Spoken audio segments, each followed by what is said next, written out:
로마서 6장 12절에서 우리 14절까지 말씀. 로마서 6장 12절에서 14절.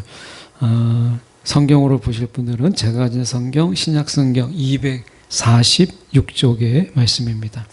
제가 봉독해 올립니다.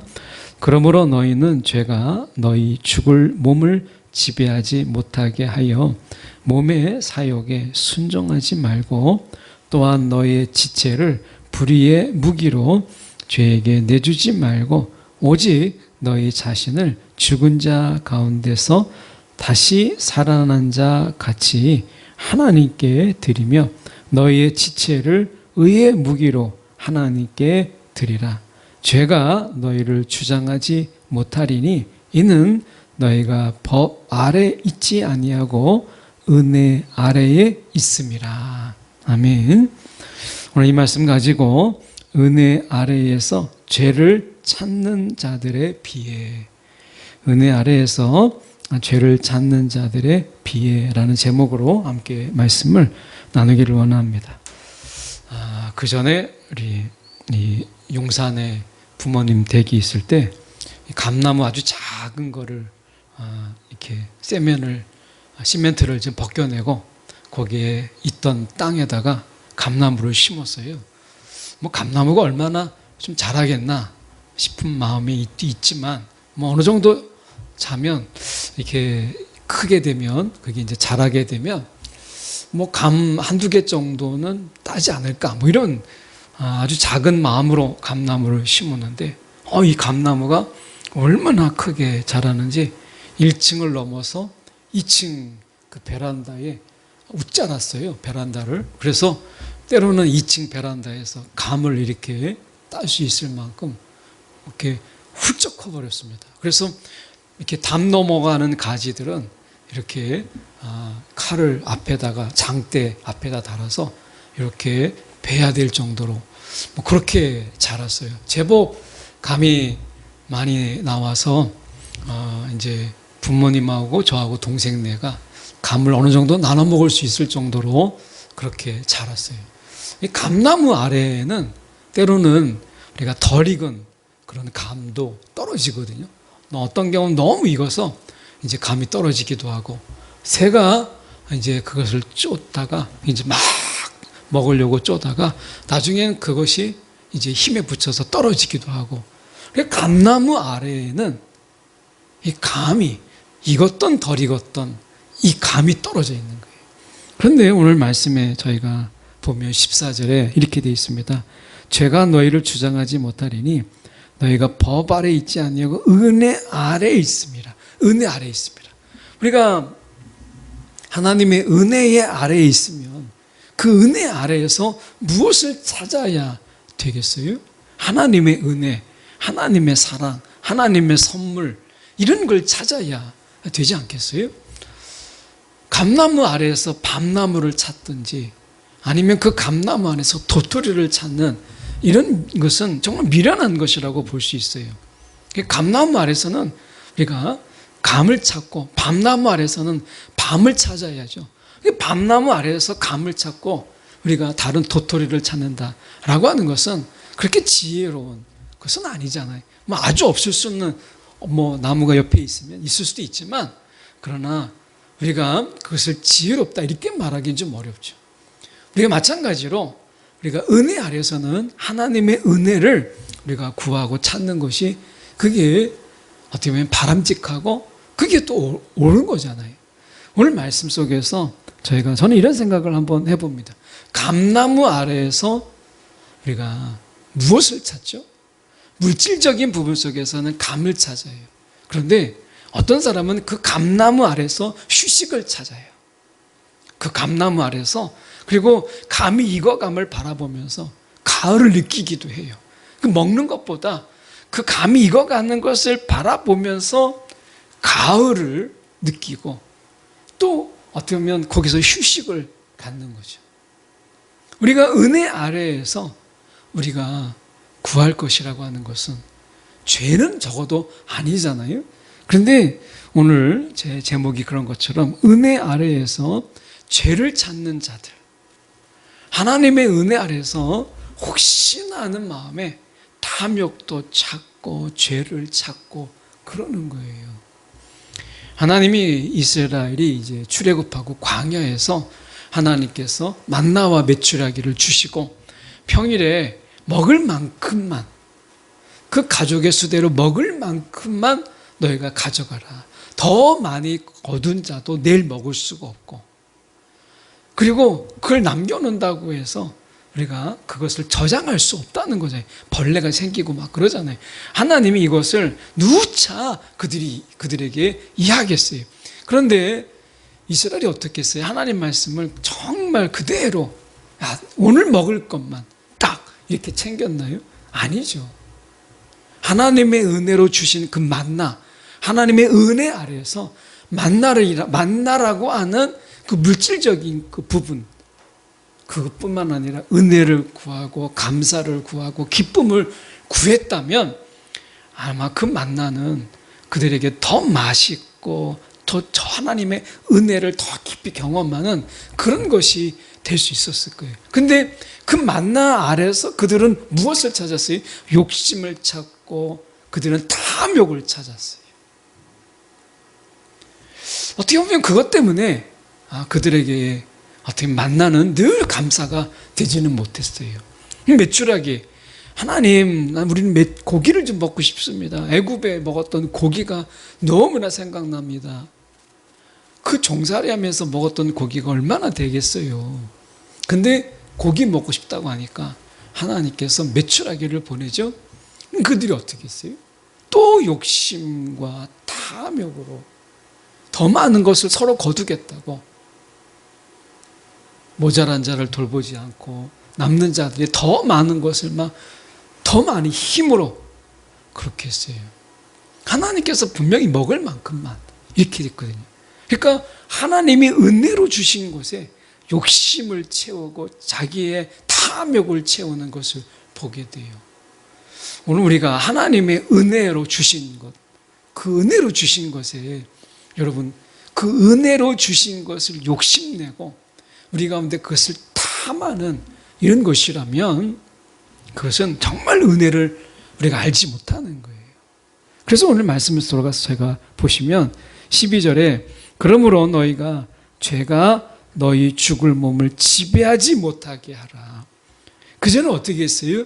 죄가 우리의 몸을 지배하는, 우리의 생각을 지배하고 우리의 영혼을 지배하는 죄의 지배 아래서 우리가 살았어요. 그래서 어떻게 했어요? 우리의 몸이 욕심내는 것, 우리의 몸이 우리가 하고 싶은 것, 이것에 순종하면서 살았어요. 그래서 몸으로 탐하고 몸으로 욕심내고 몸으로 우리가 죄 짓는 이것을 멈춤 없이 그대로 했어요. 우리의 신분이 뭐예요? 죄인이라는 신분이었어요. 저와 여러분은 우리가 이 죄가 너희를 몸을 지배할 때, 우리의 몸을 지배할 때 우리의 신분은 죄의 종, 죄의 노예였어요. 죄의 노예.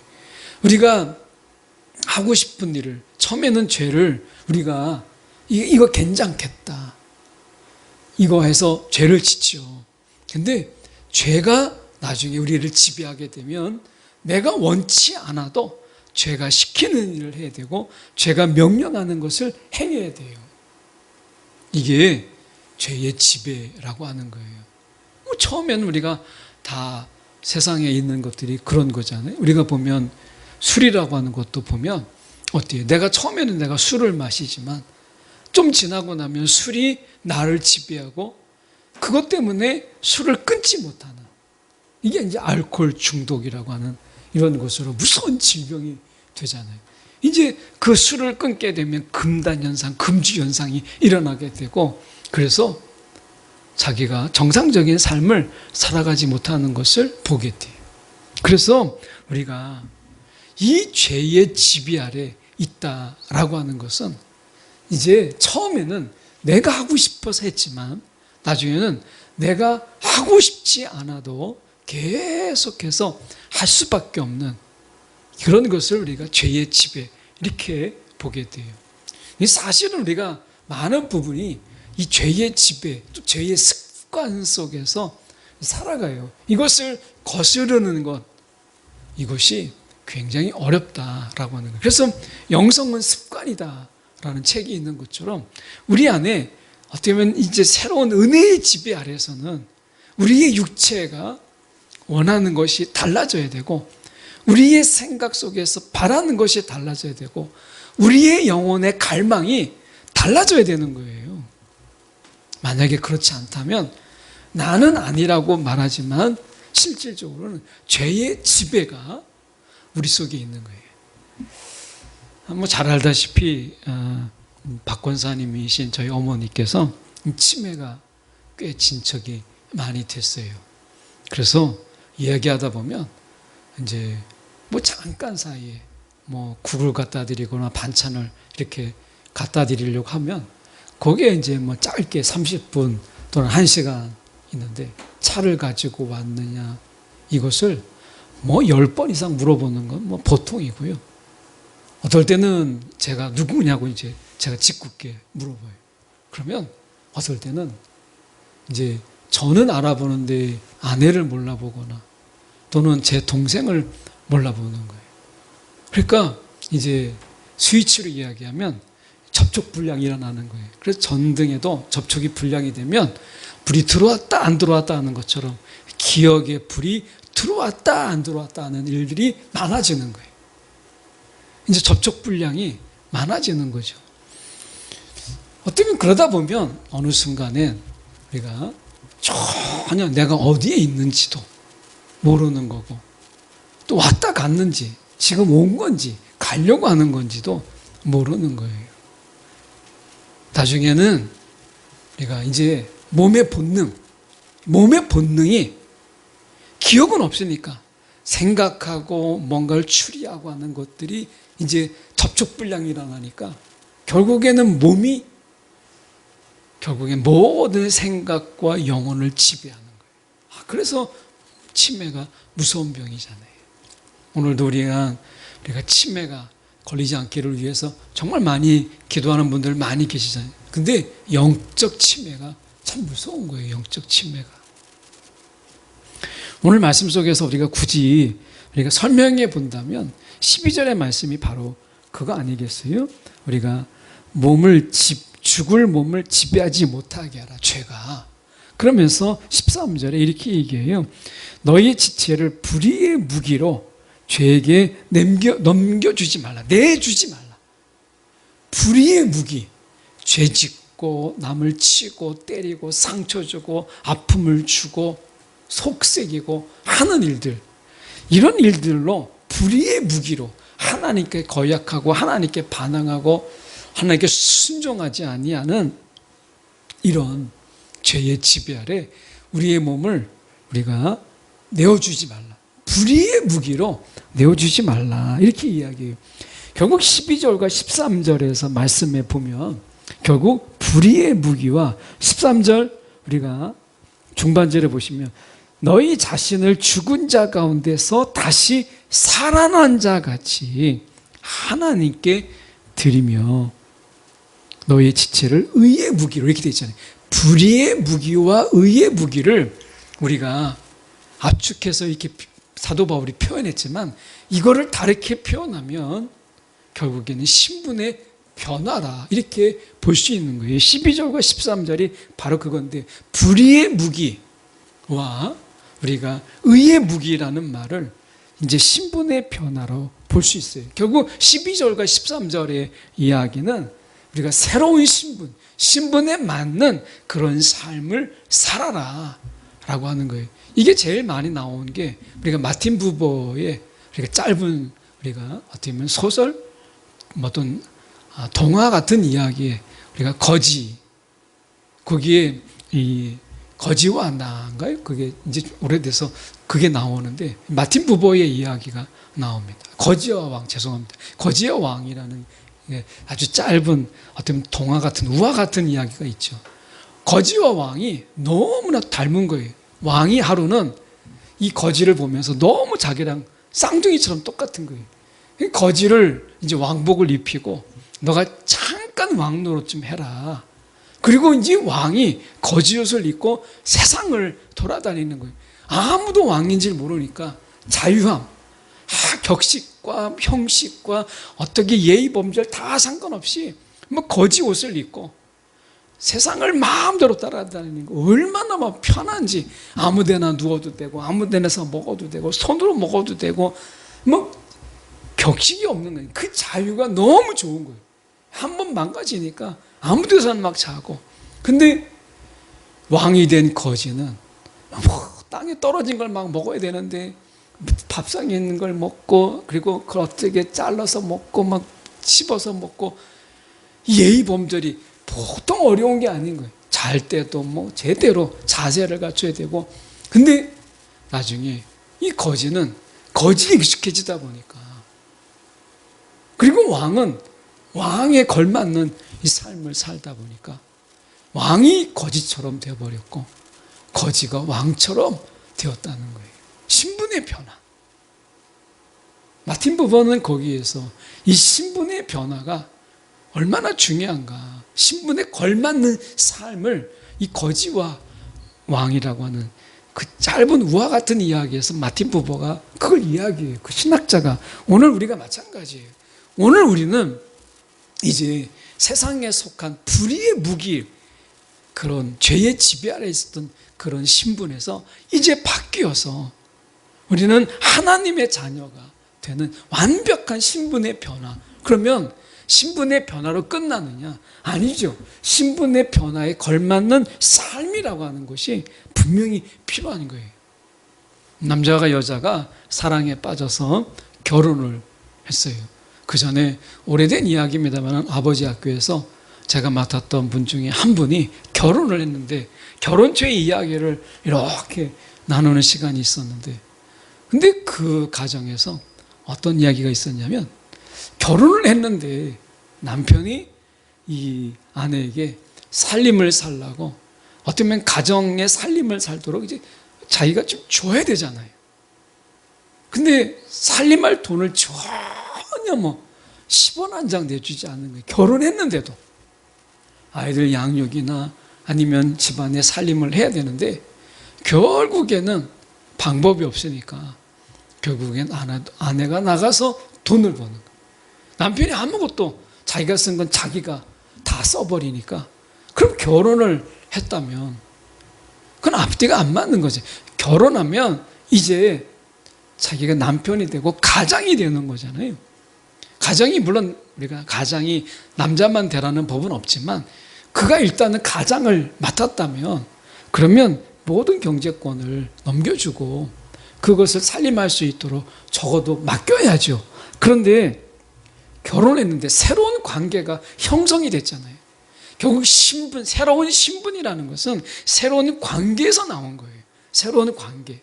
언약이라고 하는 것은 결국 새로운 관계를 설정하는 것이고, 언약의 삶은 그 신분에 맞는 삶을 이야기하는 거죠.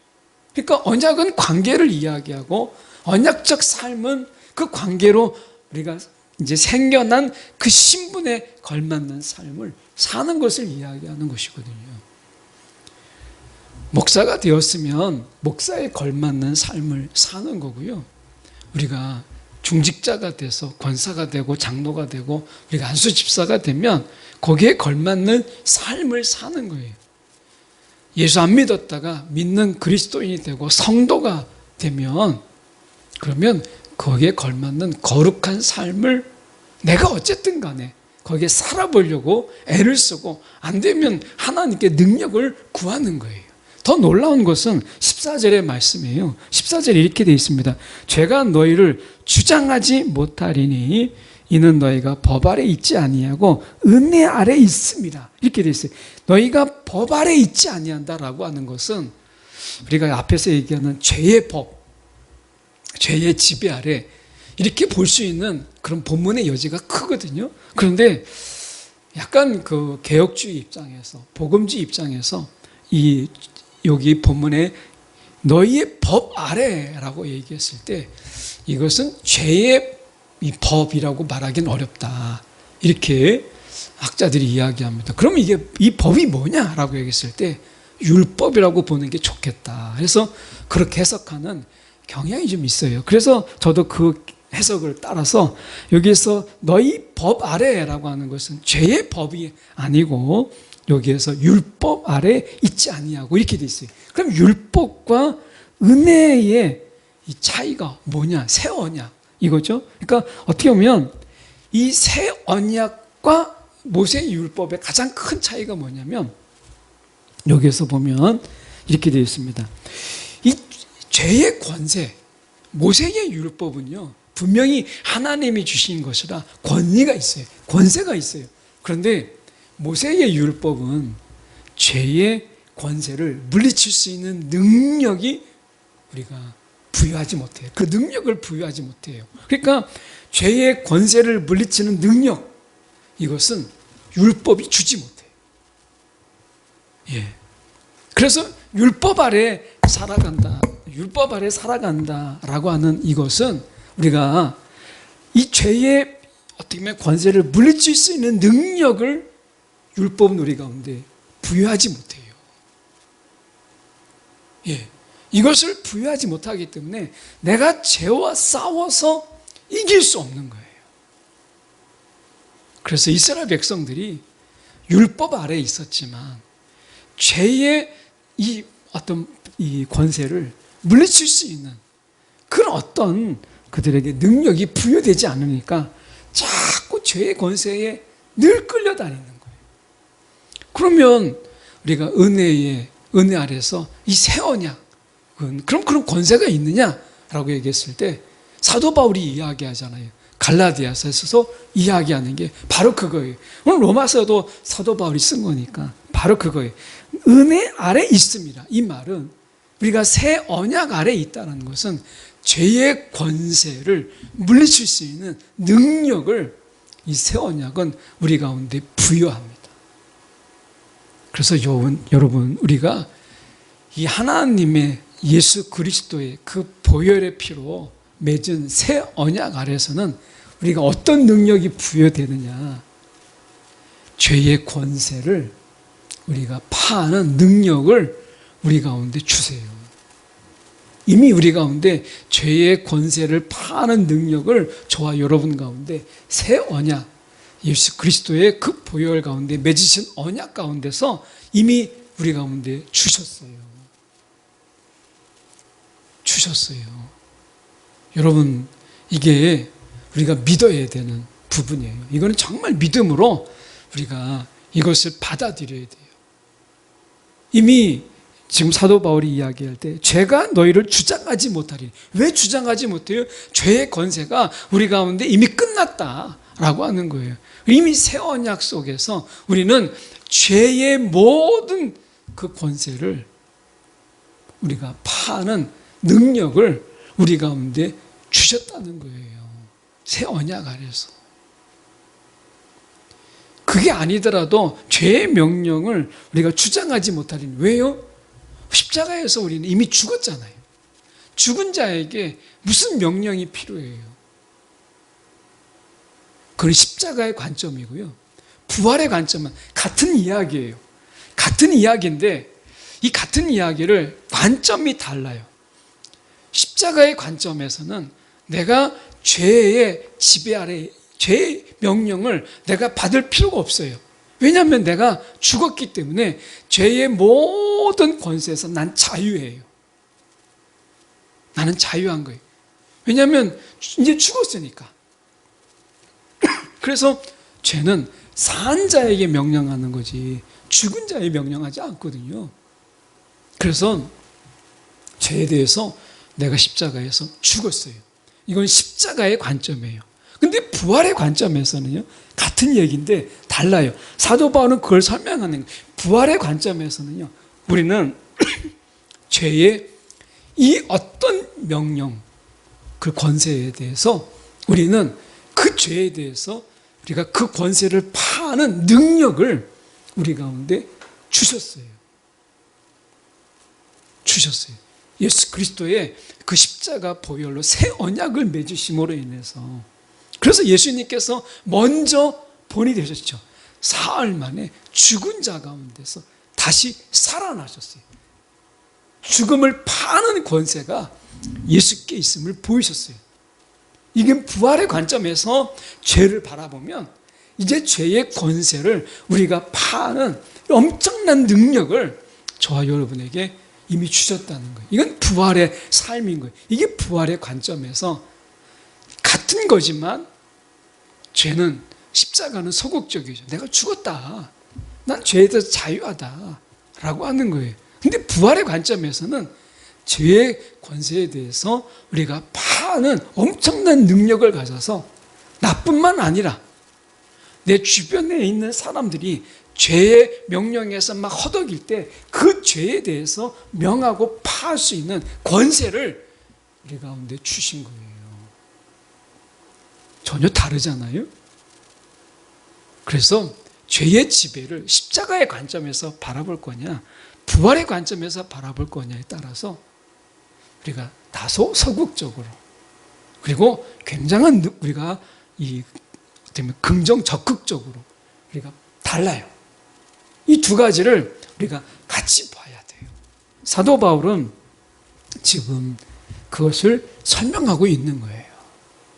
여러분, 우리가 십자가에서 이미 자유예요.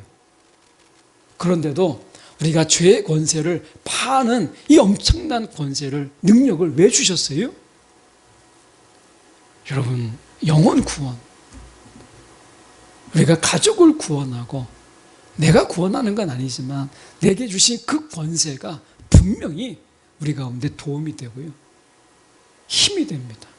선교사님의 한 간증을 좀 이야기하고 마치려고 해요. 한 선교사님 이슬람 지역에 선교하는데 얼마나 이슬람이 이 테스트하고 막 시험하고 하면서 명적으로 막 짓누르는 거예요. 그럴 때 나는 십자가에서 죽었다, 나는 자유하다, 그렇게 이제 무관심하면서 그들하고 상관없는 삶으로 살아갈 수 있죠. 근데 전도하러 들어갔잖아요. 근데 그것만으로 안 된다는 거예요. 마을에 막 이슬람의 더러운 영들이, 그리고 그 샤머니즘적인 토속적인 신앙들이 막 그 안에서 어떻게 보면 사로잡혀 있는 거예요. 이번에 저희가 몽골 선교를 이제 내년에 이제 가잖아요. 우리가 이제 팀을 구성해서. 근데 몽골 사역자하고 이제 어제죠. 어제 만나서 이제 또 제가 또 정보를 듣고 또 거기 현지 목사님하고 통화도 하는 가운데 제가 새롭게 들은 게 무엇이냐면, 이 몽골이라는 데가 제일 큰 종교가 이 불교더라고요. 불교. 그 다음에 많은 게 뭐냐? 무교예요. 무교. 근데 세 번째 많은 게 뭐냐? 샤머니즘이, 토속신앙. 다 그 게르에 들어가면 토속신앙을 섬기고 있고, 아니면 부처를 놓고 그렇게 섬긴다는 거예요. 우리가 선교지 가면 그 토속신앙적인 요소들이 다 있어요. 거기에서. 근데 나는 죄와 상관이 없어요. 나는 죽었으니까 십자가에서. 그런데 그들은 어떻게 하죠? 그들은 사로잡혀 있잖아요. 그래서 우리 가운데 부활의 능력으로, 부활의 그 능력으로 우리 가운데 죄를 파하는 권세를 우리 가운데 주셔서 죄의 허덕이는 그들에게 우리가 선포하고 명하고, 그리고 그 죄의 명령을 듣지 아니하도록 우리가 선포할 수 있는 이 권세를 우리 가운데 주신 거예요. 십자가에 머물고 있느냐, 아니면 부활 속에서 이 엄청난 권세를 우리 가운데 이것을 드러내며 사느냐는 다르죠. 오늘 주님께서 우리 가운데 새로운 신분에 걸맞는 삶 속에서 십자가에서 죽음으로 끝나지 아니하고 부활을 살라고 말씀하는 거예요. 그래서 우리 사도들을 이야기할 때 십자가의 증인이라고 말하지 않고 뭐라고 얘기해요? 그들을 향해서 부활의 증인이라, 이게 부활의 증인이라. 오늘 우리가 많은 경우 십자가에 머물러 있는 경우가 참 많아요. 그런데 오늘 사도 바울은 부활로 살라, 십자가에 머물지 말고 부활을 너희가 가라 이렇게 얘기하잖아요. 지난 시간에 우리 연장해서 보면 결국 부활은 언제 오는 거예요? 내가 오늘 부활을 살다 보면 나중에 내가 내 몸이 썩어질 육체를 벗어나서 이제 온전한 부활, 썩지 않을 육체를 내게 주시는 거예요. 그냥 이 세상에서 썩을 육체로 막 살아가는 삶 속에서 주는 게 아니라 썩을 육체지만 우리가 부활을 살아가는 자들에게 부활을 주시는 거예요. 사도 바울은 그래서 지난 시간에 연장해서 이야기하는 거예요. 죄의 지배를 십자가의 관점에서 보고 말 거냐, 나는 상관없다 이렇게 하고 말 거냐, 아니면 죄의 권세가 막 난리 법석을 떨고 요란을 떨고 막 영혼을 막 뒤흔드는데 부활을 통해서 우리가 이 죄의 권세를 파는 이 능력을 발휘하면서 살 것이냐. 오늘 우리는 이 땅에 숨겨진 하나님의 이 시대를 위한 예비된 의의 병기잖아요. 의의 무기 아니겠어요? 그렇다면 거기에 걸맞는 삶을 살아야죠. 오늘 하나님의 은혜 아래서 죄를 찾을 필요도 없고 찾아서도 안 되는 은혜 아래서 죄를 찾는 자들의 이 어떻게 보면 안타까움이 얼마나 많습니까? 그럴 때 우리에게 주어진 죄의 권세를 파는 이 능력을 우리가 드러내며 살 때 오늘 하나님께서 얼마나 기뻐하시겠어요.